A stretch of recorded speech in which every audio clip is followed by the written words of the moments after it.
ఇచ్చి రైతు సంఘాల ఆధ్వర్యంలో మీకు నీళ్లు ఇచ్చే బాధ్యత, మీ పంటలు పండించే బాధ్యత మేము తీసుకుంటాం. ఇంకో పక్కన ఏటూరు మొగులూరు కాజ్వే, ఇది కూడా చందర్లపాడు కనెక్ట్ చేస్తుంది, కంచికచర్ల కనెక్ట్ చేస్తుంది. దీనికి కూడా 2,20,00,000 కావాలన్నారు. ఇది కూడా శాంక్షన్ చేస్తున్నామని చెప్పి నేను మీకు తెలియజేస్తున్నా.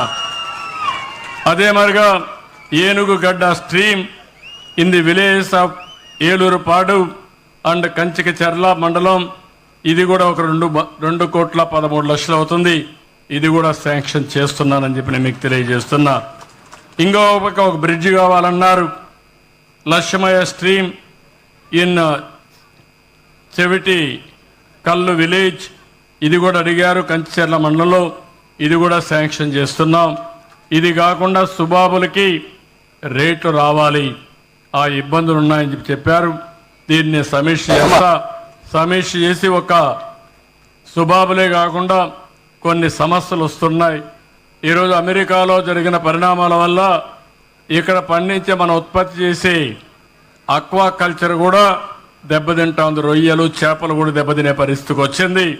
అవన్నీ ఏ విధంగా చేయాలో నేను ఎప్పటికప్పుడు సమీక్ష చేస్తున్నాను.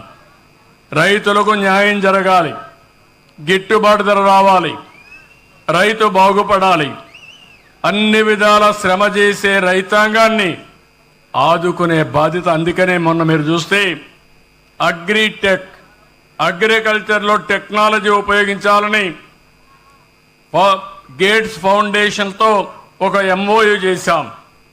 ఇది కానీ వస్తే ఏ విధంగా కాస్ట్ ఎఫెక్టివ్గా అగ్రికల్చర్ చేయగలుగుతాం, వ్యవసాయానికి ఖర్చులు తగ్గిస్తాం, ఆదాయం ఎట్ట పెంచగలుగుతాం, తెగుళ్ళు రాకుండా ఏ విధంగా పంటను కాపాడుకుంటాం, తక్కువ ఎరువుతో ఎక్కువ దిగుబడి వచ్చే విధానాలు ఏమున్నాయి, ఇవన్నీ కూడా చూస్తున్నాను.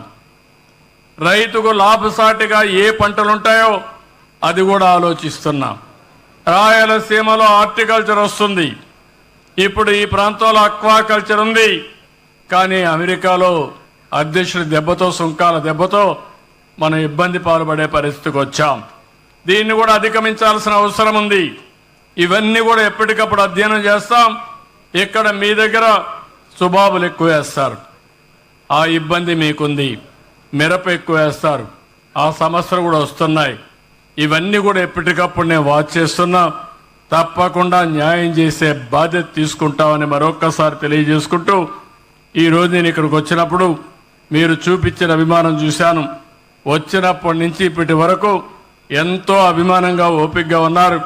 2:42 అయింది, అయినా కూడా ఒక్కరు కదలడం లేదు. ఇది నేను గుర్తుపెట్టుకుంటా.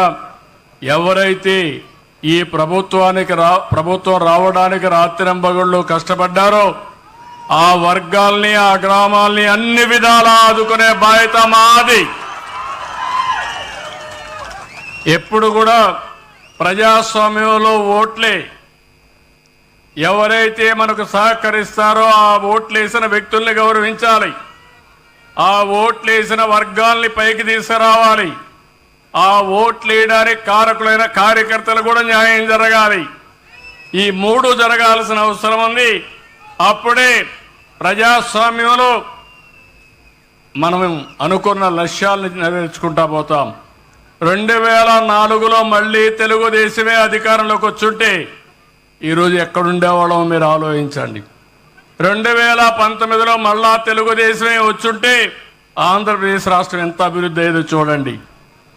ఈరోజు వచ్చాం, 9 నెలలు అయింది.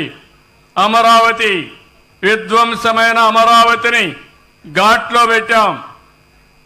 గోదావరిలో కలిసిపోయిన పోలవరాన్ని మళ్ళీ ఈరోజు పట్టాలెక్కించే పరిస్థితికి వచ్చాం. విశాఖపట్నం స్టీల్